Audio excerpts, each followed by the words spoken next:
আসসালামু আলাইকুম। আজকের রেসিপি হচ্ছে পোলাওয়ের চাল আর মসুর ডাল দিয়ে খিচুড়ি। এই নাস্তাটা সকালের জন্য আপনি করতে পারেন, আবার রাত্রিরেও খুব বেশি ঝামেলা না করতে চাইলেও করতে পারেন। তো চলেন রান্নাটা শুরু করা যাক। প্রথমে কড়াইয়ে আমি তেল দিয়ে পেঁয়াজ দিয়ে লাল করে ভেজে নেব। ভেজে নেওয়ার পরে গরম মশলা অ্যাড করে দিব।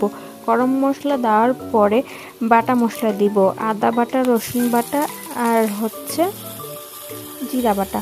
এবার আমি শুকনো মশলাগুলো দিয়ে দিব, হলুদ গুঁড়ো, মরিচ গুঁড়ো, ধনে গুঁড়ো। এবার সব মশলাটা ভালোভাবে কষিয়ে নেওয়ার পরে চাল আর ডাল দিয়ে দিব। আমি কিন্তু মটরশুঁটিও দিয়েছি, চাইলে আপনারাও দিতে পারেন অথবা স্কিপ করতে পারেন। চাল ডাল ভেজে নেওয়ার পরে পর্যাপ্ত পানি দিব। 1 কোটা চালের জন্য 2 কোটা পানি, মানে যতটুকু চাল নেবেন তার ডবল পানি দিতে হবে।